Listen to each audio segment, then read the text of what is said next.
Saudara, Amerika Serikat meluncurkan serangan udara putaran kedua terhadap Iran setelah Presiden Amerika Serikat Donald Trump memperingatkan bahwa Teheran akan membayar untuk negosiasi yang terhenti. Serangan baru di beberapa kota terjadi ketika upaya untuk menegosiasikan mengakhiri perang di stop Iran. Teheran bersikeras akan mempertahankan pengaruhnya di Selat Hormuz yang telah mengganggu pasokan energi global dan membuat harga minyak naik. Angkatan Laut Amerika Serikat meluncurkan rudal jelajah Tomahawk dari USS Michael Murphy ke target-target di Iran pada hari Rabu.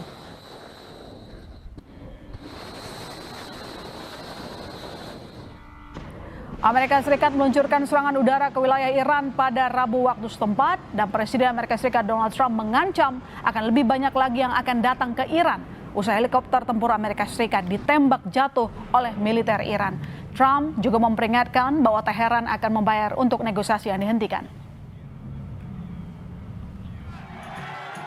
Presiden Iran Masoud Pezeshkian menegaskan eskalasi militer Amerika tidak akan memaksa Iran untuk menyerah karena ketegangan berkobar lagi menyusul serangan Amerika Serikat semalam di beberapa lokasi di seluruh Iran. شاهش رو بر این طراحی کرده که اختلاف رو دامن بزنه چون امکان نداره یک کشوری رو با هواپیما و با نمیدونم بمباران کردن وادار به تسلیم کرد و غزه‌ای که به اون کوچیکی الان Amerika membuktikan ancamannya untuk melakukan serangan balasan usai Iran menembak jatuh helikopter tempur Apache. Eskalasi kembali panas usai Amerika Serikat dan Iran saling serang. Selat Hormuz ditutup.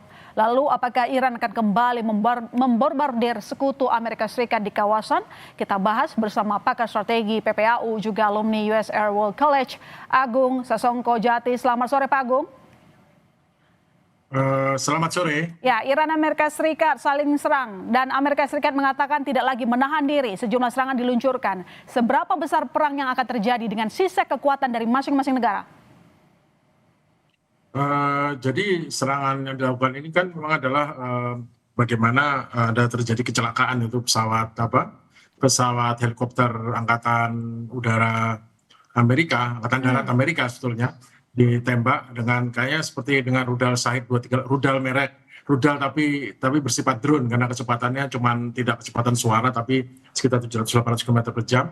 Itu ranjau udara. Ya memang Apache ini terbang dia di atas Selat Hormuz yang mana kita tahu Iran membuat notem warning bahwa tidak ada yang boleh melakukan kegiatan di situ, ya dia terbang di situ ya tertembak jatuh lah. Nah, apa yang terjadi kemudian adalah Amerika membalas membalas dengan kampanye udara, ya dia menyerang di Pulau Qesem dan Guruk serta di Provinsi Hormuzgan.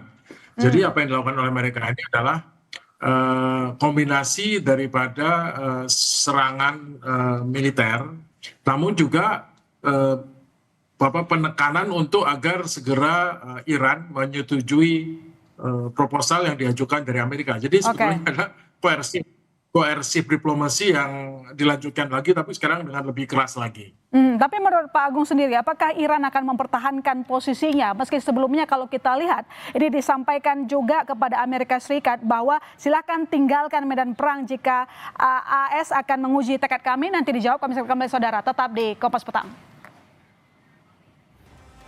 Ya, jadi Pak Agung, apakah menurut Anda Iran masih akan bertumbuh dengan menutup Hormuz dan menyerang negara sekutu? Karena kita lihat bagaimana Menteri Luar Negeri Iran Abbas Araghchi mengancam Amerika Serikat. Jadi tekanan Amerika kepada Iran itu adalah pertama adalah tekanan ekonomi ya.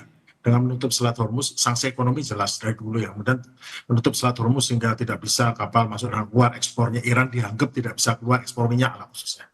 Tapi tekanan berikutnya sekarang adalah dengan menggunakan senjata. Nah, yang untuk senjata ini jelas kita udah tahu dalam 40 hari itu Iran diserang dengan segala macam senjata yang mutakhir Amerika, sampai 50% senjata Amerika di dunia ini yang untuk menyerang dan untuk bertahan itu habis. Tapi yang tidak bergeming lah. Sekarang kira-kira berapa persen lagi senjata? Masih tidak terlalu banyak kan? Artinya tidak akan ada efek daripada serangan ini kepada ketahanan Iran, karena memang bukan itu titik center of gravity, titik lemahnya Iran bukan di situ.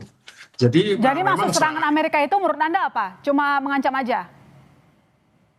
Iya, karena serangan terbatas. Karena Amerika jelas serangannya terbatas tidak menyerang pusat pemerintahan Iran, tidak menyerang tokoh-tokoh pimpinan Iran. Yang diserang adalah tempat-tempat seperti pertahanan udara, kemudian tempat orang melepaskan rudalnya atau melepaskan drone-nya. Jadi ini adalah hal-hal yang memang proporsional kata mereka. Jadi namun tentu saja sama Iran juga dibalas kan. Iran balasnya tidak membalas ke Amerika langsung saja. Dia menyerang, katanya dia kena nembak, kena kapal Amerika, tapi juga menembak ke beberapa pangkalan Amerika di Bahrain, Kuwait, dan Yordania. Ya. Dan kita karena beritanya tertutup, kita tidak tahu hasilnya, tetapi kan itu cukup menakutkan dan cukup membuktikan bahwa memang Iran tidak mungkin bisa ditangkis 5, 10, 20 rudal. Tapi kalau Iran mengirimkan 100 rudal, apakah bisa ditangkis? Karena masalahnya apa cukup ada pertahanan udara di daerah situ dari Amerika dan atau negara setempat untuk menangkis ratusan rudal Iran. Kalau sekarang masih bisa. Hitungannya cuma 1 lusin, 2 lusin. Tapi kalau sampai 30, 40, 50, 60 belum tentu kan. Nah ini sudah cukup mengancam sehingga Iran tidak bergeming. Kalau soal beginian dia tidak menyerah. 40 hari nggak nyerah, apalagi cuma serangan 1 hari. Jadi sejauh ini menurut Anda bagaimana dengan kekuatan Iran? Kekuatan Iran ya tetap kan sudah tahu. Kalau Iran sendiri kata orang Amerika sendiri 70% itu masih tersisa. Drone-nya sudah pulih kembali seperti semula. Nah dengan 70%, 40 hari perang saja baru 30%. Nah sekarang mau ngajak perang berapa lama lagi? Dan toh juga ini cuma tembak-tembakan yang intinya kan sebetulnya Amerika tuh pengen segera ditandatangani proposalnya. Iran juga sama. Ini hanya tit and tat sebelum capek. Karena kan gini, kalau nggak ada perang semacam atau tembak-tembakan seperti ini kan kurang seru ya. Amerika kan negara yang dramatik ya, negara yang masyarakatnya butuh cerita, butuh kisah, sehingga akhirnya seolah-olah kelihatan menang atau seolah kelihatan tidak kalah, sehingga akhirnya baru tercapai perdamaian. Karena memang itu yang dibutuhkan oleh Donald Trump untuk menyelamatkan artinya karir politiknya. Melihat perkembangan yang ada saat ini saling serang, kata damai itu masih sangat jauh.